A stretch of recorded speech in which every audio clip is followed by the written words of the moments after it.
The Islamic State is on the march throughout the Middle East, and large armies don't seem to be able to stop it. The United States has all but abandoned the region. Yes, they, along with Canada and some other countries, are harassing the Islamic State with little raids here and there, but not a serious military effort.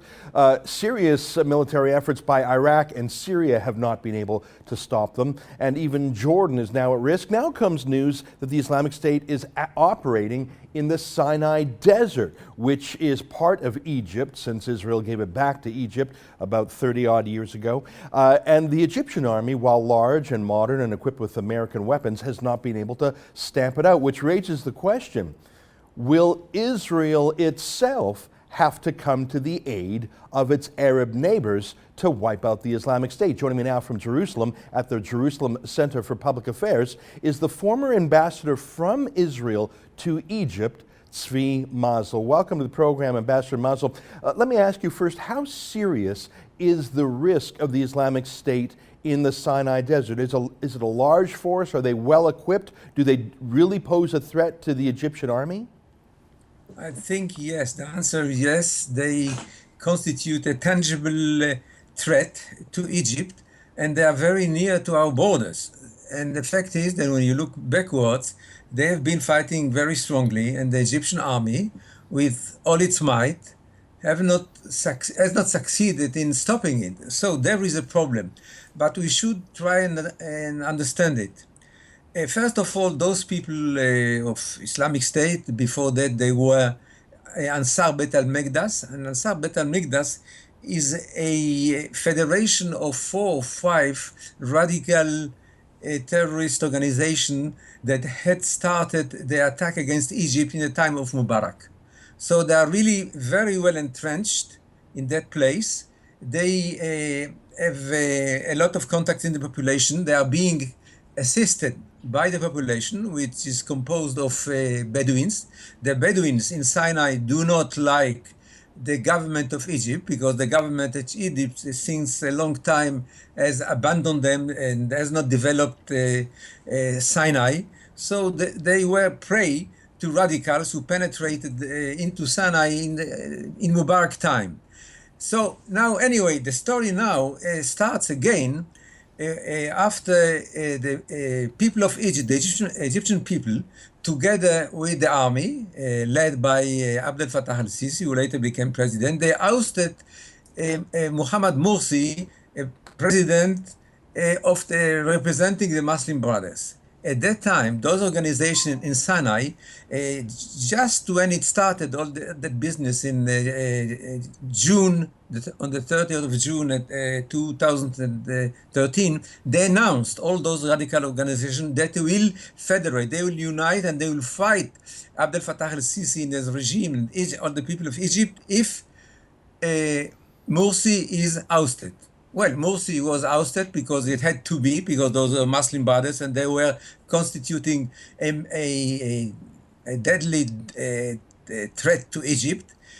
So they started the war. Now, the problem is that they got assistance and help from both sides, from Gaza Strip.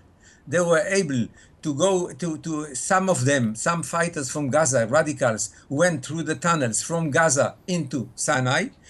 Some Bedouins from Sinai penetrated into Gaza for training and to study how explosive and how to deal with it. But later, a new reinforcement came in. It came from Libya.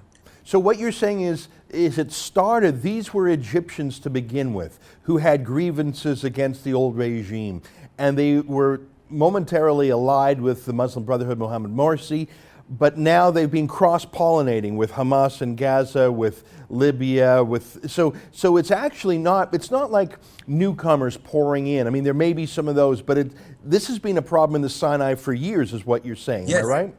Right, absolutely. It started in Mubarak time. And I remember very well, we should remember, all of us, that Mubarak used to say to us, listen, this is your problem. Hamas and all those organizations, they attack you. I don't know if you remember those organizations. In their first name, it was Jihad and Tawhid. They bombed Taba Hotel in Taba in Sinai, Sharm el-Sheikh. And Mubarak used to say, no, it's your problem. Yes, I'm going to stop it, I'm going to deal with it a little bit, but you should defend your border. We kept telling him, Mr. President, they are radicals. They are against us, but they are against you. Be careful. Let's work together. And he said, absolutely not. So when Mubarak was ousted and the Muslim Brothers came into power, they became much stronger. And when the Muslim Brothers were ousted from power, they attacked really Egypt directly. So and I must also underline the Libyan problem, because it's very, very important. Gaddafi, after he was killed, left a huge arsenal of munition, missiles, explosives, something really big. And his country, Libya, was divided between a few Muslim militias. Some of them start attacking Egypt. They penetrated into Egypt from the border, the Libyan-Egyptian border. It's a border of 1,200 kilometers, very, very difficult to defend. So they attacked a few times, the last 2 years, they attacked a few times Egypt, a few dozens of soldiers were killed.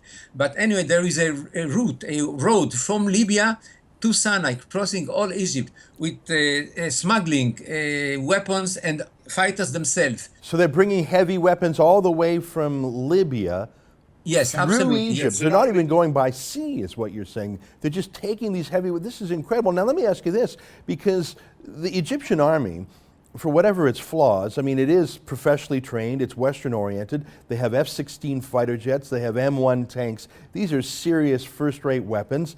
They seem to have some morale and training. They're not just, green recruits like the folks we're always trying to train in Iraq.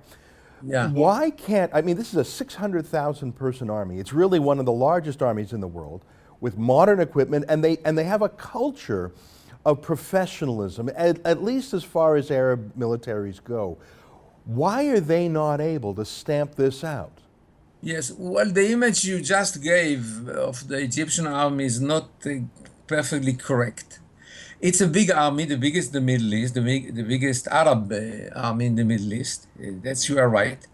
But the personal level of the soldiers is not enough high to create a very united army, very resolute, based on a personal initiative. You see, they were trained by the Soviet Union during the Nasser time, and they have absorbed the Soviet doctrina to mass many troops, and to attack with big masses. So they were built really to fight Israel. They were built to fight other countries. They were built to fight other countries. They weren't built for counterinsurgency, house-to-house kind of battles, is what you're saying. It may look big on paper, but it's slow-moving and it moves en masse. It doesn't have the Israeli style of going in and getting out house to house. Is that what you're saying?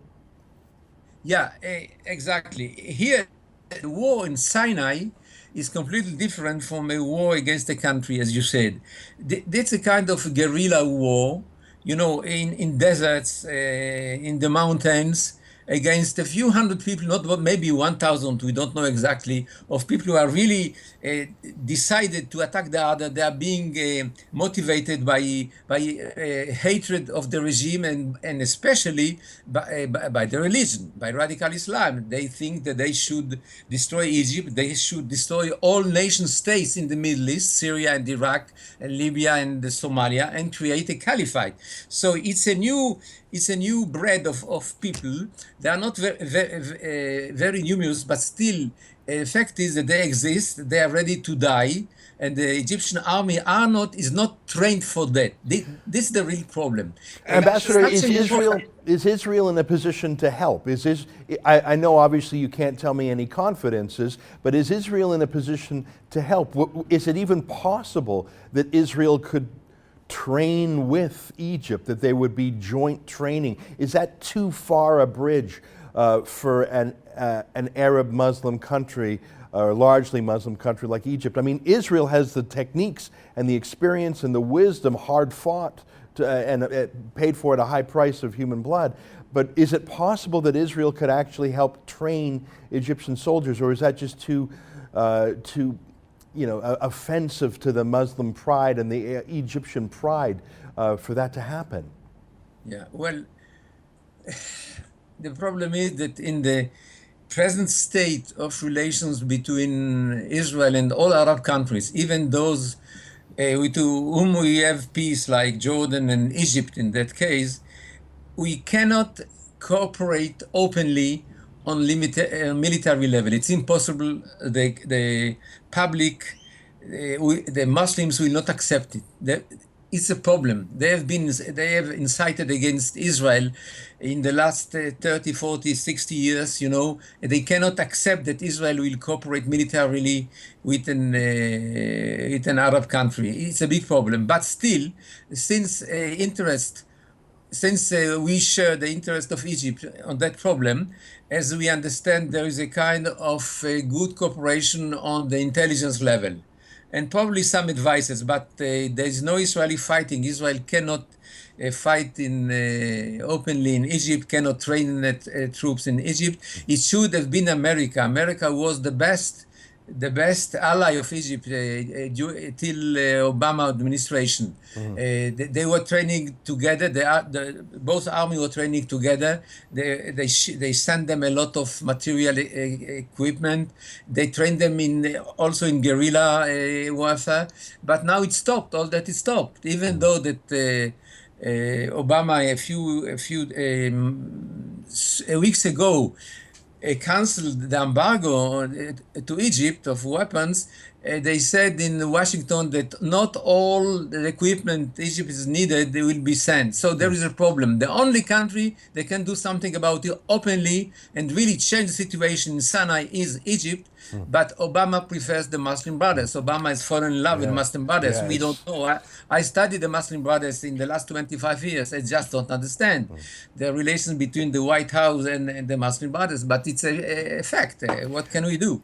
Ambassador, we're almost out of time. I just want to ask you the question about the new Iran deal that Barack Obama has negotiated, or John Kerry has negotiated with Iran. I think the deal is a disaster. I think that seems to be the conventional wisdom in Israel. Will that existential threat posed by Iran getting a nuclear bomb and even getting high-tech conventional weapons from Russia, will this force Egypt and Saudi Arabia and other Arab regimes to finally cooperate militarily with Israel? Has this redrawn the map? Will there be some sort of joint effort to deal with Iran directly, or is that just a pipe dream?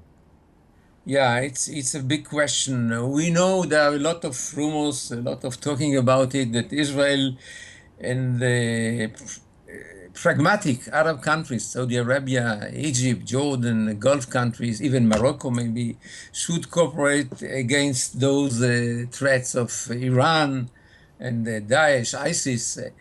Yes, a lot of talk is being done.